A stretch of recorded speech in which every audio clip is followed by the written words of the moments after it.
Hey everyone, on to Chapter 6. Chapter 6, The Darkest Days. In fall of 1944, at the end of our summer vacation, which was only 4 weeks in Germany, Mom and Dad decided it was time for Renata and me to leave Ulm.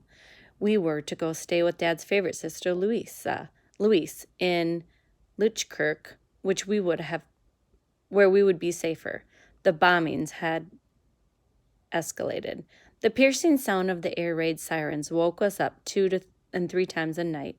We slept in our sweatsuits with our GAR masks. I think it was supposed to be gas masks next to our bed. Although we had hoped Hitler would give up, there was no end in sight.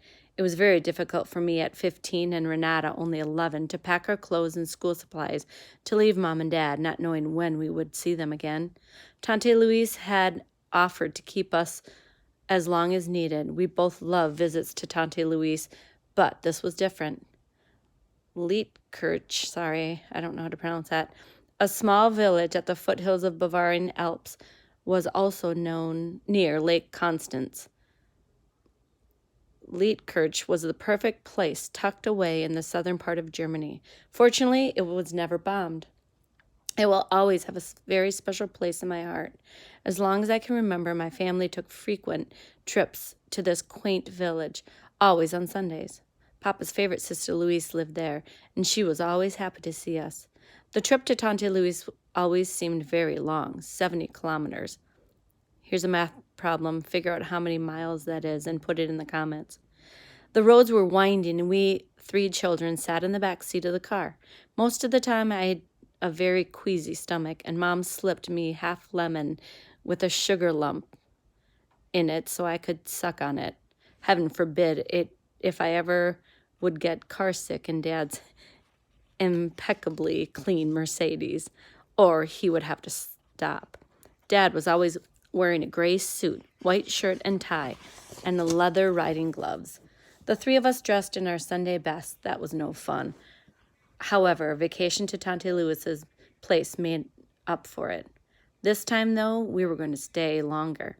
Renata stayed with Tante Louise and her 3 grown daughters. I moved in with her oldest daughter, Bertel, whose husband was in the war. She lived with her little baby alone and tended her husband's business. She loved getting some help, but most of all, she was not alone anymore. Renata and I attended high school, and life was most certainly a little safer. However, everybody was affected by the war. There was a shortage of food and very long lines to get it.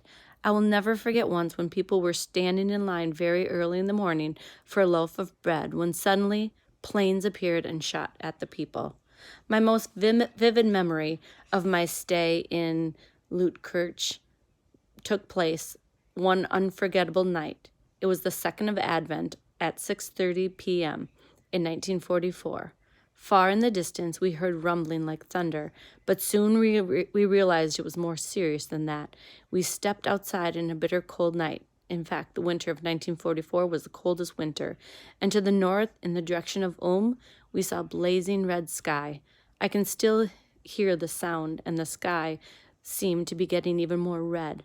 Tante Louise said, "Let's go inside, children." Her voice sounded very sober. I think we all knew our beautiful city, Ulm, 1,100 years old, was the target that night. Then something very unusual happened. Tante Louise asked us to spend the night with her in her bedroom. She must have known something terrible happened, and she wanted to protect us from any further fear and worry. Her bedroom was like a sanctuary and was pretty much off limits to anybody. The 2 huge wooden twin beds were pushed together. Her husband had died many years ago, and 2 big goose-down feather beds were the covers. Above her bed hung a big wooden crucifix. On her nightstand, a colorful rosary. On her dressing table, a statue of Virgin Mary, and holy pictures decorated the walls. As you entered the room, there was a holy water fountain on the wall that was never empty. Tante Louise would never enter or leave a room without making the sign of the cross after dipping her fingers in the holy water. That night we did the same. The expression on her face was of great concern. She must have known the bombing took place in Ulm, and there was no certainty that Mom and Dad were still alive. Renata and I fell asleep under the heavy feather bed and the watchful eyes of Tante Louise while she was praying the rosary. It took days before Dad could pass on the message that they survived the unforgettable night, but lost everything. That night, the 2nd of Advent in 1944, Ulm was 76% destroyed by bombing. 3,400 people lost their lives. The city burned for an entire week. Our home was totally destroyed and burned to the ground.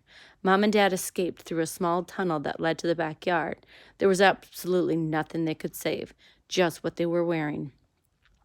The city of 100,000 totally collapsed.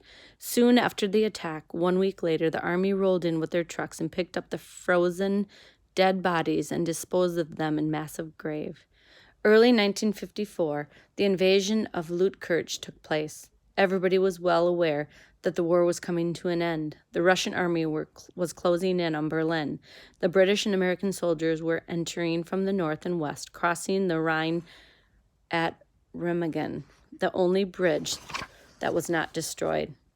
The French army approached from Germany from the south. Lütkirch is located in the south, close to the Lake of Constance. Understandably, everybody was on high alert and very scared. Some brave citizens barricaded the streets with tree logs, but was certainly not very effective. The French army drove into the city with their heavy equipment and tanks. Nobody knew what to expect. Are they burning the city? Are they going on a killing spree? Everybody was hiding in the basement. In fact, my cousin Bertle made a little hiding place for me and another girl in the shop. She used big sheets of bark used for tanning leather and made a cave, stocked with food and other necessities. We were told that the French army had black soldiers from Morocco, and since we had never seen a black person, we did not know what to expect. The officials hung out a white flag, and the occupation took place without any serious fighting. The soldiers combed every house for German soldiers, and at the same time they forced us to give up anything valuable, such as watches, cameras, jewelry, or anything they saw as they walked through the house. In May of 1945, the war was over. Our family was very grateful that Hitler was defeated.